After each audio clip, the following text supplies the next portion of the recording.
살다 보면 유난히 그런 날이 있죠.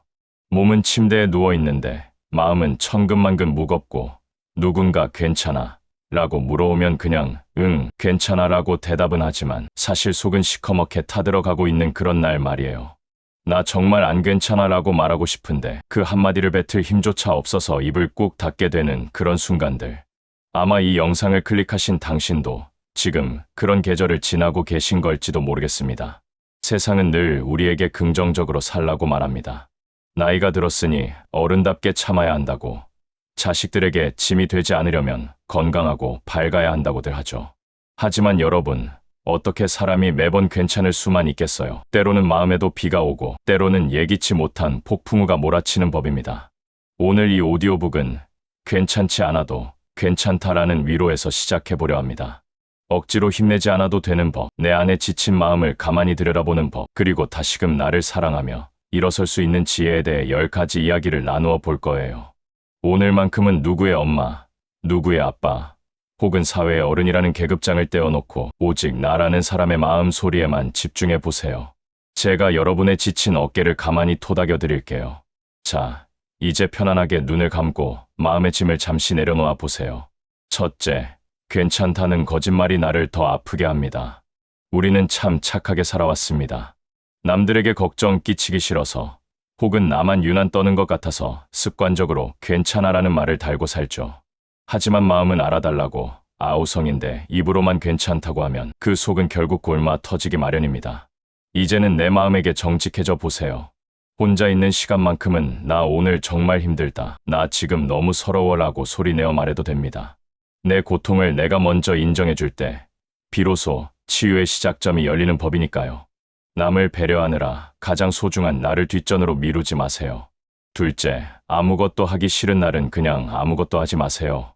어떤 날은 손가락 하나 까딱할 힘이 없을 때가 있죠. 그럴 때면 우리는 내가 왜 이렇게 나약할까라며 자신을 자책하곤 합니다. 하지만 여러분, 기계도 과부하가 걸리면 잠시 멈춰야 고장이 안 나듯이 우리 마음도 일시 정지가 필요합니다. 죄책감 갖지 말고 그냥 누워 계세요. 설거지가 쌓여 있어도, 집안일이 눈에 밟혀도 오늘 하루는 모른 척 하셔도 됩니다. 그건 게으름이 아니라 다시 움직이기 위한 에너지를 모으는 충전 시간입니다. 마음의 배터리가 방전되었을 땐 쉬는 것이 가장 큰 지혜입니다. 셋째, 타인의 시선이라는 감옥에서 이제는 걸어 나오세요. 남들이 나를 어떻게 볼까? 나이값 못한다고 하면 어쩌지? 이런 걱정들이 우리를 끊임없이 괴롭힙니다.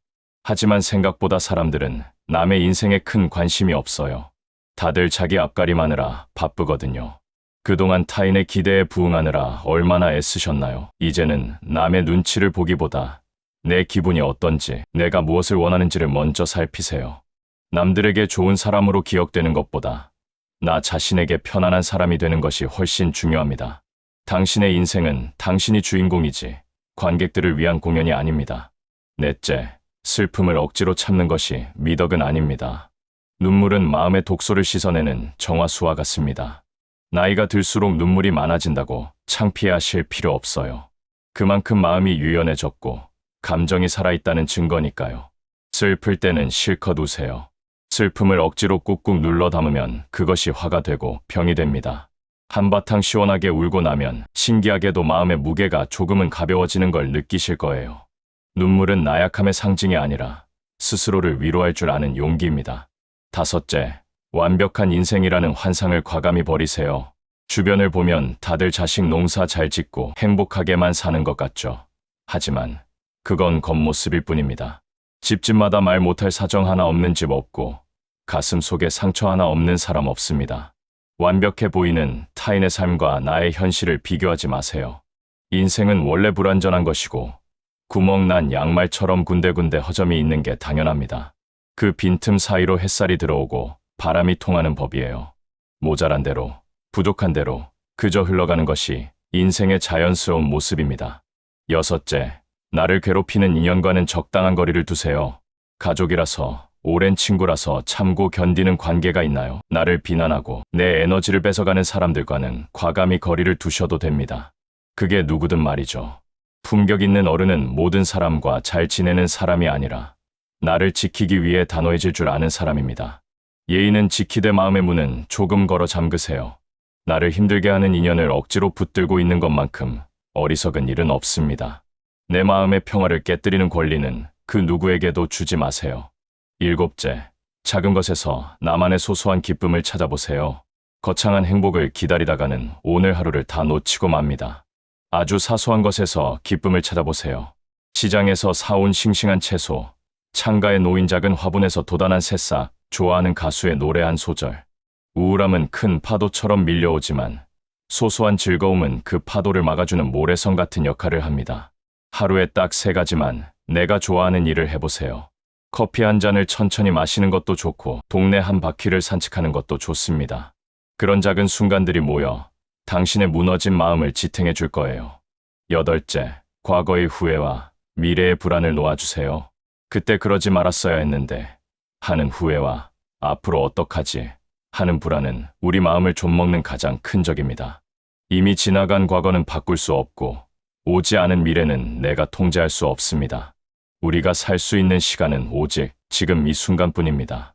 오늘 점심에 무얼 맛있게 먹을지 지금 이 오디오북을 들으며 어떤 기분인지만 생각하세요. 오늘 하루를 무사히 넘긴 것만으로도 당신은 대단한 일을 해낸 겁니다. 어제의 당신을 용서하고 내일의 당신을 믿어주세요. 아홉째, 가끔은 스스로에게 가장 친절한 친구가 되어주세요. 우리는 타인에게는 참 관대하면서 자신에게는 너무나 엄격합니다. 실수하면 자책하고 조금만 나약해져도 채찍질하죠. 하지만 지금 당신에게 가장 필요한 건 비판이 아니라 따뜻한 격려입니다. 거울을 보며 말씀해 보세요. 그동안 고생 많았다. 내가 얼마나 열심히 살았는지 내가 다 안다. 조금 쉬어도 괜찮아. 누군가에게 듣고 싶었던 그 말을 당신이 직접 당신에게 해주세요. 세상 모든 사람이 당신을 비난해도 당신만은 당신 편이 되어 주어야 합니다. 열째, 다시 시작할 힘은 이미 당신 안에 있습니다. 지금 비록 힘이 들어 쓰러져 있을지라도 당신 안에는 다시 일어날 수 있는 강인한 생명력이 숨쉬고 있습니다. 지금까지 수많은 고비를 넘겨온 당신이잖아요. 이번에도 분명 잘 지나갈 겁니다. 겨울이 지나면 반드시 봄이 오듯 마음의 한파도 영원하지 않습니다. 지금 이 힘든 시간 또한 당신의 인생을 더 깊고 단단하게 만드는 과정일 뿐입니다. 조급해하지 마세요. 당신의 속도대로 천천히 아주 조금씩만 앞으로 나아가면 됩니다. 당신은 생각보다 훨씬 더 강하고 아름다운 사람입니다. 긴 시간 저와 함께 마음의 지도를 그려보셨는데 어떠셨나요? 조금은 마음이 가벼워지셨나요? 오늘 이야기의 핵심을 짧게 요약해 보자면 이렇습니다. 나의 아픔을 숨기지 말고 인정할 것, 억지로 힘내지 말고 충분히 쉴 것, 그리고 타인이 아닌 나를 위해 오늘 하루를 정성껏 살아낼 것. 괜찮지 않은 날, 그 감정을 억누르지 마세요. 비가 와야 땅이 굳어지듯 지금의 아픔은 당신의 삶을 더 향기롭게 빚어낼 세월의 과정일 뿐입니다. 당신은 여전히 소중하고 여전히 품격 있는 존재라는 사실을 절대 잊지 마세요. 앞으로도 유익하고 따뜻한 이야기로 자주 찾아뵐게요. 구독과 좋아요, 알림 설정으로 매일 마음의 영양제를 챙겨보시길 바랍니다. 모두 건강하고 평온한 하루 보내시길 바랍니다.